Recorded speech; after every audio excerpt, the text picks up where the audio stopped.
Welcome to the Father on Purpose podcast, featuring author and ministry leader Kent Evans and business executive and military veteran Lawson Brown. This is a show for you, Dad. You want to be a godly and intentional father. Unfortunately, you've turned to these two knuckleheads for help. Let us know how that works out for you. Before we begin, remember this: you are not a father on accident. So go be a father on purpose. Please welcome your hosts, Kent and Lawson. Hey, welcome to this week's episode. You've got Kent Evans here and my good friend, Lawson Brown. Lawson, how you doing? Hello, everybody. Hello, Kent. Good to see you. Good to see you, man. Virtually speaking. Yep. I mean, Lawson's in Florida and I'm in Louisville. It would be fun to do one of these in person one day. Oh, we're going to make that happen for sure. So, Dad, today, here's what Lawson and I were talking about. We thought would be a blast to talk about on today's episode. Often, we are shocked and surprised when our kids are in their late teen years, and it turns out they're missing some vital piece of their personal equipment, some skill, some life habit, and they're 17 or 18 or 19, and we're going, what do you mean you can't change a tire? What do you mean you don't know you should look people in the eye when you say, and we get to this place where we're shocked that our kids have like skills A, B, and C, but they're missing some big other things like D, E, and F, and G, and H, and I.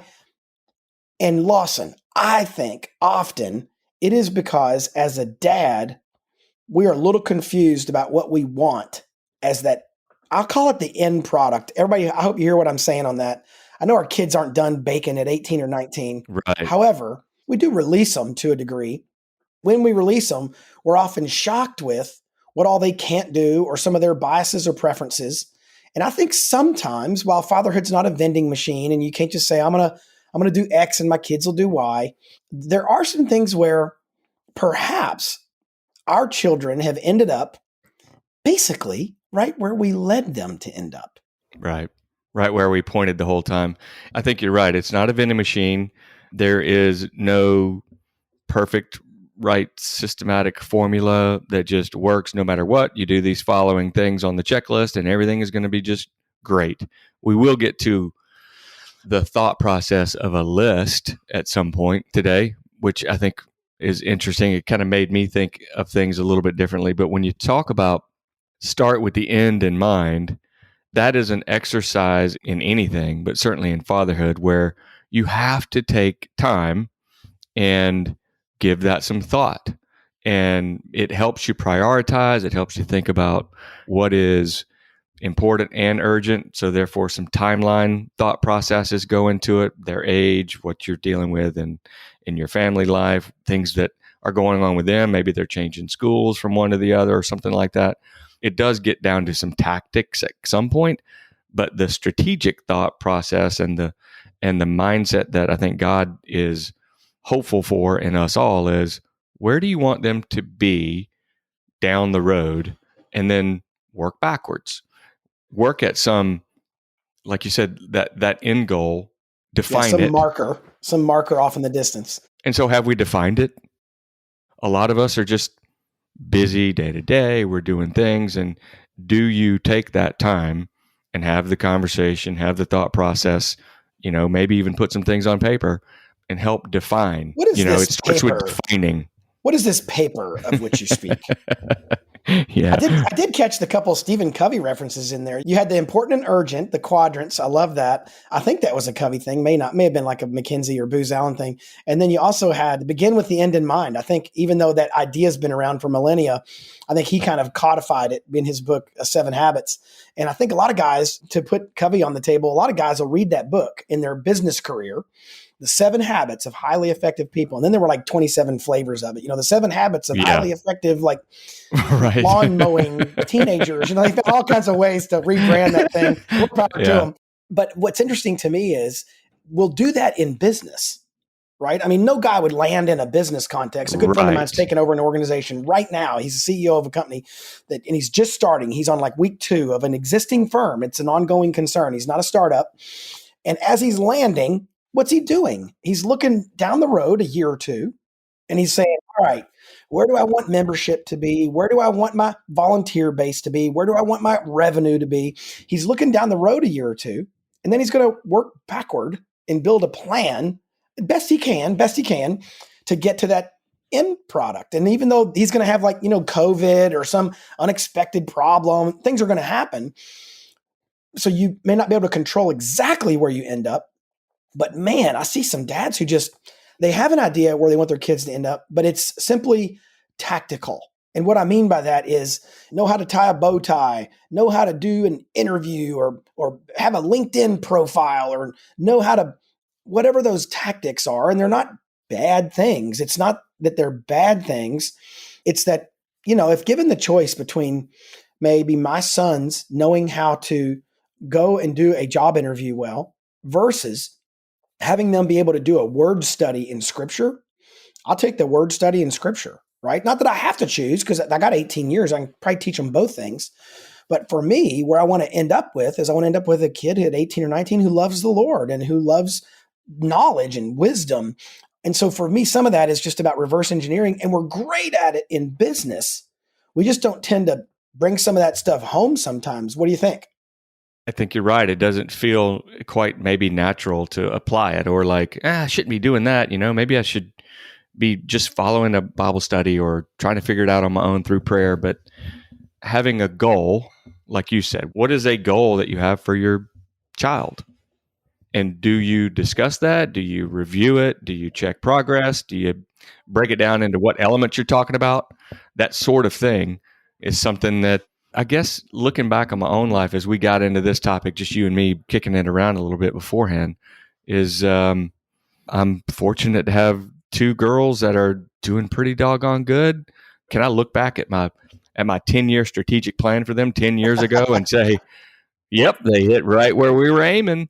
No, not a bit. I also want to say, too, that not every choice your kids make came down to something you did or didn't do. Oh, for sure. Absolutely. Especially the older they get, right? The more I have kids who are 21, 19, 17, 9, and 6. And in reverse order, I have a certain amount of control over their decisions. Yeah. So the 6 and 9-year-old, almost in total control, kind of, not really, but sort of, a lot of influence, heavy influence. And then the 21-year-old, yeah, he's on his own. He's married. He's doing great. But what I'd like to do for the dads listening, if you're a dad listening to this, here's what I don't want you to hear what Lawson and I are saying, because I don't think we're saying this. If we are, Lawson, I'm going to blame it on you. You're wrong, because this is definitely not. But what we're not saying is you create this rigid 15-year, step-by-step, every moment plan. And it's like the Von Trapp family. Everybody has a whistle and they all come and stand in the ascending order. Hold on. That's not what we're talking about. What I'm talking about is, let me give some examples. I think tangible examples would help us maybe describe what we're not talking about. Do you say to yourself out loud, man, when my kids are old enough to vote, they'd better vote fill in the blank. Right. Republican, Democrat, Libertarian, offbeat party. They better not vote at all. They better vote all the time, whatever. And then if they don't, what did I do wrong? Exactly. Well, that's the thing you're right. after. You're after, like, I'm a hardcore Democrat, so I'm gonna crank me out some more hardcore Democrats. That's what I'm trying to do at my house. Or I'm a hardcore Republican, I'm gonna crank me out some. Let me just list a few of these. One is, are you focused on making sure your kids vote a certain way? Never have a tattoo. They become famous. They make a lot of money. They go to a church within a certain denomination. They ace all of their finals. They get a certain ACT score. They can balance their checkbook perfectly. Is that what you're after? Because here's what's really interesting. It may not be, you may scratch your chin and go, well, I mean, some of those are important to me and some of those are not as important to me. And there's probably some I didn't think of or mention. But what's really interesting is that's often how we parent. We're parenting toward an end destination, whether we say it out loud or not. So, for example, I was talking with a friend of mine. This was a few years ago, several now. His kids are older. When he was first starting to make school choice decisions about his kids, right? And he was trying to weigh, do they go public, private, homeschool, Montessori, traditional, et cetera. He's kind of weighing all these options. And I said, what is your driving objective? And he goes, what do you mean? And I said, well, like, as you're weighing these choices, What's your driving objective? Is it to find the least cost option? Is it to have them get the best education? Is it to what's your driving objective? And he thought about it for a minute and goes, I guess it's to have them have the best education. Quality, educational quality was what was driving his decision. And I said, super, super. Not a bad objective. I'm not against it. I'd rather my kids be smart than not smart. However, I said, well, unto what? And it was like I was asking him in German, like, neither of us speak German. He goes, what do you mean? And I said, well, let's say your kids all get A+ education and they come out with A+. They're all 4.0s at the best educational option you can give them. Then what? And he goes, well, I guess it opens up a lot of opportunities. And I said, well, wait a minute. What do you mean by opportunities? And he goes, well, I think if you get higher education, you tend to make more money. And I said, that's right. Here we are. Yep. Here we are. Your educational choice is driven by their future economic position. And he just stopped, and he's a good friend. And he goes, dang, I never really thought of it like that. And I said, I'm not saying that's a bad idea. Right. Look, I run a nonprofit. I love rich people. They donate to our nonprofit. Let's be real. If you're out listening and you got a ton of dough, I'm a 501c3, man. Send us some of it. I'm a fan. That's not the evil. He's not bad. creating an evil empire. Right. Yeah. It's not at all. But I wanted totally. he and I both arrived at the conclusion roughly at the same time. We tend to put our kids into educational pathways to maximize their financial outcomes. Okay. That's not bad. Again, dads, don't hear me. Don't turn this podcast off just yet. I'm not saying, therefore, you don't love God. I'm saying. What I am saying is, if we say that out loud, it's important we recognize that, because guess what? Our kids figure it out. And that's not necessarily a bad thing. However, there are some trade-offs, right? There are some trade-offs. You may end up being able to afford that educational path for them, but it means no family vacation every year, because the money just isn't there. No problem. Again, I'm not saying this is a good or bad. I'm not judging the choice. I'm saying let's acknowledge the trade-offs, because I think, Lawson, what we often do, we're leading someone to a place. I'm not totally aware that's what we're doing. You just said all that very, very well. As I'm listening, I'm also thinking that also doesn't imply that you're taking for granted that you're putting the right amount of priority and discussion around what maybe a bigger, more main goal would be, which is for them to be a follower of God, to grow into a faithful friend and husband or wife, whatever.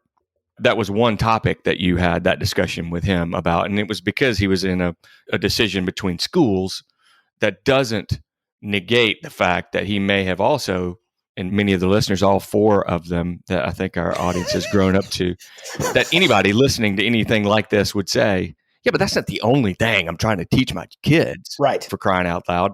That was just the question of the moment. And I had another thought, and I don't want to lose it before the break. Nobody sets out to say, my end goal for my children is I'd love one day for them to be, just completely hooked on drugs and lost in the street, or be a awful, abusive, horrible father. That's my goal. That's my goal, is to raise these people up. And one day I'll go visit them in prison. My point in that is, this is not a planning exercise as much as it is let's think about it and talk about it more openly. And like I always say, go and ask God, ask for help, surround yourself with people that are like-minded and are also open and willing to sharing what goals they have, what vision they have for their family, what vision they have for their kids. And then maybe, there are some specific things to focus on, just like if you want your kid and you see them, they have a special interest in baseball and actually have some talent, or a special interest in architecture or whatever, and that's kind of their thing, then encourage that too. But you also can't just approach it from a standpoint of, things are just going to work out. I've just assumed the world is just going to help take care of this, because the world will not. This culture is the opposite. Somebody who's listening is going to Google this and find it. Maybe we'll do it during the break and come back with whoever said this. But somebody said, we don't reproduce what we teach, we reproduce what we are. And I can't remember who said it. I think it's a modern author. And we don't reproduce what we teach, we reproduce what we are, or who we are. And I think what's interesting is, for a lot of the dads, what we're going to do on the other side of the break. So Dad, if you're listening and you're still with us, what we're going to do on the other side of the break is we're going to walk through and kind of help you reverse engineer some of these ideas, even in some ways arbitrate. To your point, Lawson, about it's not the only thing. Man, there's probably like 40 things I want to be true about my kids when they leave my house, right? It's a lot. Right. They can take a bath. There's a lot of high bar, very high bar. Very high bar. If you can fog a mirror and take a bath, you are allowed to go into adulthood. Congratulations, son. Chip off the old block. I do think it's important. And again, there's some weeds we can get into, right? One weed we can get into is, or rumble strips off the road here. One is, this isn't perfect. It's not an exact science. Things change. God's sovereign. He's in control. We're not in control, et cetera, et cetera. Right. Second thing is, there's no fatherhood formula where it's just 1 + 1 = 2 and you just input good stuff and your kids are perfect. You're not a perfect dad. Your kids aren't perfect kids. However, sometimes we use all that as an excuse to not do any of this. And I think that's equally crazy. So let's address that on the flip side of the break.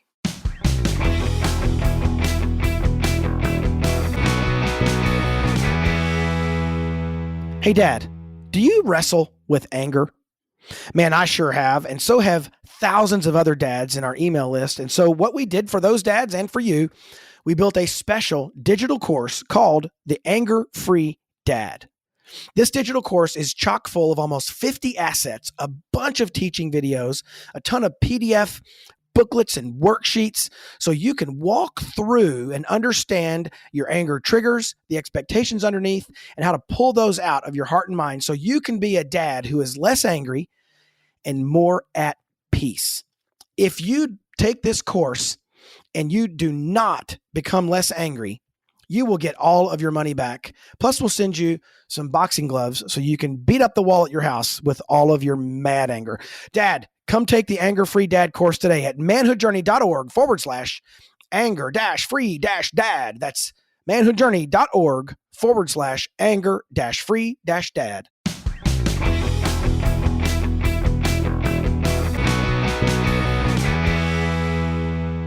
Hey, thanks for tolerating that amazing interruption, which whatever we just talked about, we rotate in these different mentions in between the show. Go do it. Like right now, man, do it. Whatever it was. I don't even know what it was, but go do it. It's that important. It's that important. All right, dads, here's the controlling idea for the back half of this podcast. And hopefully it was the controlling idea for the front half. Begin with the end in mind. Begin with the end in mind. Begin with the end in mind. I just thought. What? I'm just trying to reach the whole end? What is the end? Let's approach it, Lawson, in the form of a question. Let's ask, Dad, if you're listening to this podcast, here's what I would love for you to do. You might be driving. You may be on a train commuting into work. If you have access to something you can write down with or type into, I think this will be a fun exercise.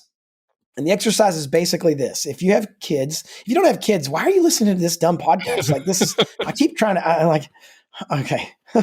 We're trying to run you off. I'm trying to, gee whiz. What are 5 things you want to be true about your children when you release them to college or into adulthood? What are 5 things you want to be true about your children as you release them into college or adulthood? And here are the kind of parameters. I want to take off the table like basic hygiene. I want to take off the table. I want them to not be in prison, whatever that is.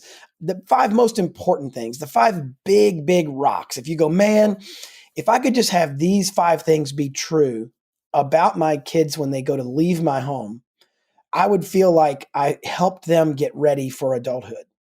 Because here's the proposal, right? The proposal is you're going to be able to list these 5 things. And there may be 10 or 20 or 50. You may have a longer list. Get with your wife later, come up with a whole lot, much longer list. And then the question then you're going to have to ask is, are we steering them toward these 5 things? So I'll give you an example that I think a lot of guys who would be listening to this particular podcast might put on their list that we might inadvertently not be steering our kids to. One is, I personally, I'll just say it by way of my own personal story, I really want each of my kids to know and love God's word. It's important to me that they know what's in God's word. Again, not flawlessly or perfectly yet, not that we will on this side of heaven at all, but that they know it, they know the basics, and that they love it. They fall in love with it. They have a Psalm 119 kind of mentality about Scripture, where they're up at night, they're pondering it, they're meditating on it, it's their counselors. Therefore, if that is to be true of my kids when they're released into adulthood, what do I do from 0 to 18? It starts to inform a lot of choices I might make along the way. Again, I can't perfectly engineer this, and that's the last time I'm going to caveat it. We can't perfectly engineer this, but what do we want to be true about our kids? And I want you to start rolling those around in your head, and Lawson and I are going to kick a few around to get your wheels turning. Lawson, what are a couple, as you raise your two daughters, what are a couple things that either are true now and you go, whew, man, glad they got there anyway, in spite of me, or you look back and go, man, this was always true. Audrey and I had this on the radar ever since our kids were young. What are a couple for you? I want them to believe in prayer and be able to really feel like and know that they're communicating. We've done some of the modeling of that where we pray as families, and it's not rote. It's not the same thing around the dinner table every time at 6:30 p.m. We've talked about it with them. It's been a joy to see, especially as my older is kind of really moving out and going on her own, how often she references letting go and knowing she's not in control, and praying for God to steer her heart into his plan, that sort of thing.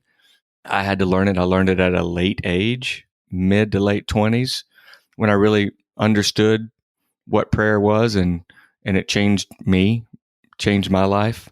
I think prayer, really understanding that is your complete connection to the Creator that loves you more than any parent ever could. Were there moments as a dad when you said that explicitly, like out loud, hey, girls, when you're older, man, I want you to be women of prayer. I want y'all to love prayer. I want you to know how to communicate with God. Or what were you trying to affect it, not through osmosis, just through example and through modeling? Or did you sometimes have like just an explicit conversation about, hey, man, here's Mom and I were talking. There's one thing we really would love to be true about you guys.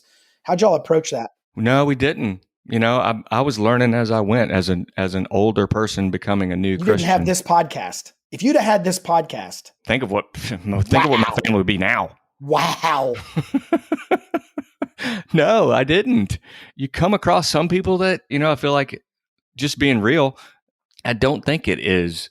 I'm very structured and very proactive in business, but no, we weren't. I mean, we did talk. We've been a very, very communicative family, just in general. Audrey's been great with it.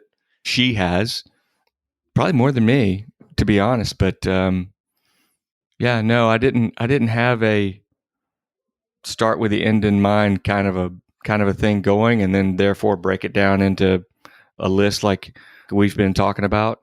My list would have been be a good person, productive member of society. I mean, sorry, but it was sort of vague. Not a total hoodlum. Some real high bars, right? Yeah. I think God's done all the work. Yeah. Well, and in a sense, it's kind of like magnetic north in a sense, where you were keying off that anyway. Whether you said it out loud or you said begin with the end in mind, you were aware of it. And over time, it probably filtered through. I'll bet if we had your daughters on the podcast, they would say, oh, yeah, my dad always modeled prayer. In fact, here they are, Lawson. We've invited your daughters. And I'm just kidding. I had thought about, yes. And I do think dads ought to sit down and put a list together. And what do you want to be true? What do you want to know is going to be the case for your kids? If you could do it, put that down, write it down. But also, what would your kids say is on their list, on their own list for themselves? And I think that's a good way to have a heart-to-heart. If you're kind of wondering, I don't know how to approach this, get your list together and then find the right time. The moment will happen naturally. Go to prayer with it first and ask for some help there, and then carve out some time, just like you would in any other business scenario where you have a review on what is the goal, and ask them, write down, what do you want to be true of yourself when you're 15, 20, 25 as a mom? I've asked my boys even when they were young, I've asked my boys when they're fighting, the whole sibling arguments and fights that you're going to have when kids are younger. I've asked them before, hey, what kind of relationship do y'all want when you're 25 or 30? Time out. They could be 11 years old. We've had this conversation. And I'm like, what kind of relationship do y'all want when you're 25 or 30? And they're like, well, a good one. And I'm like, awesome. Right. So then every time he says something, you're going to come back with a smart aleck response. Is that the building block that's going to get you? And accidentally, I mean, I couldn't have said this out loud probably, but I was trying to get them to begin with their own end in mind and think about that and start planting seeds now. Because here's what you and I know for sure.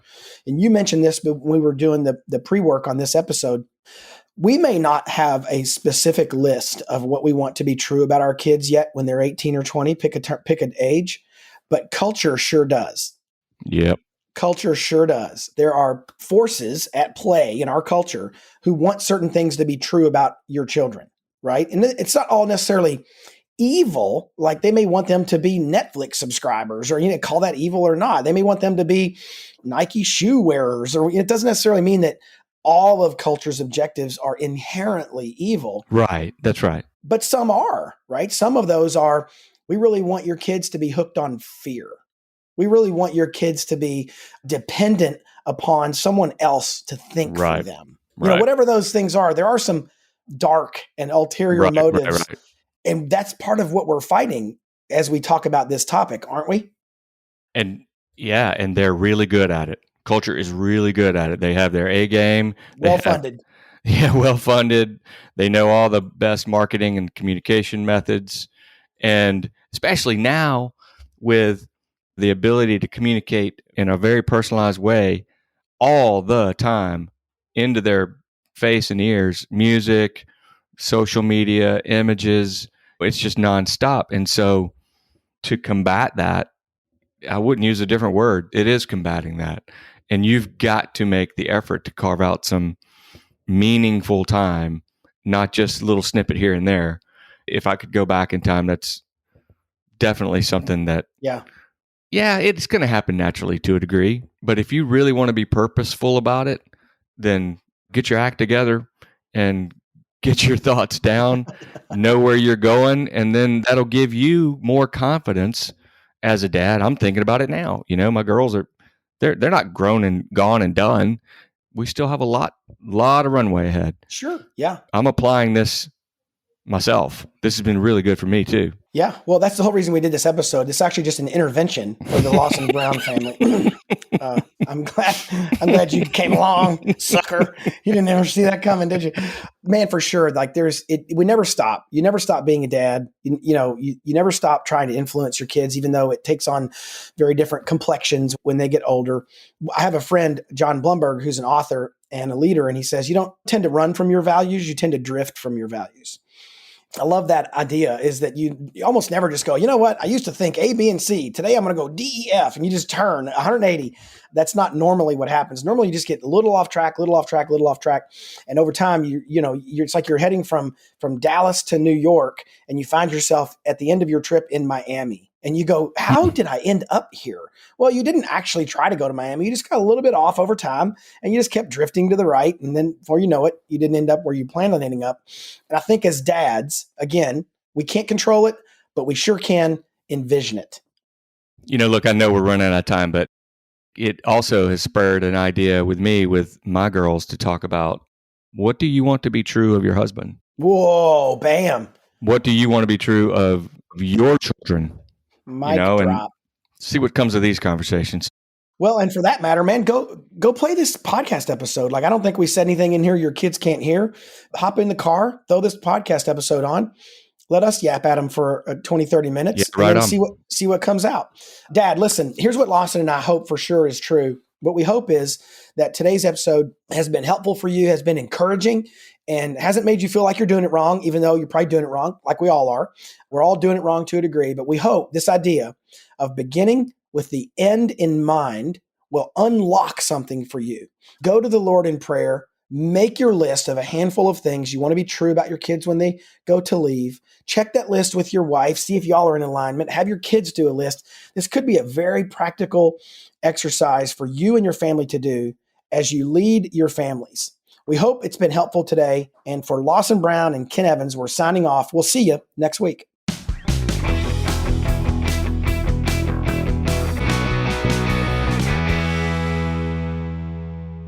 Hey, Dad, thank you for listening to today's show.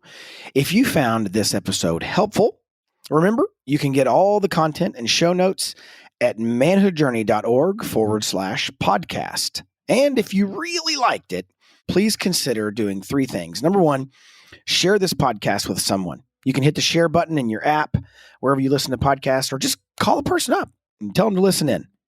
Number 2, subscribe to this podcast so you get episodes automatically. That helps us as well to help dads find the show. You can do that through your favorite listening app, whatever that is. And finally, review this podcast. Leave us a review, good or bad, wherever you listen. Those reviews also help other dads find the show. You can always learn more about what we're up to at manhoodjourney.org or fatheronpurpose.org. We will see you next week. You've been dozing off to the Father on Purpose podcast featuring Kent Evans and Lawson Brown. Now, wake up.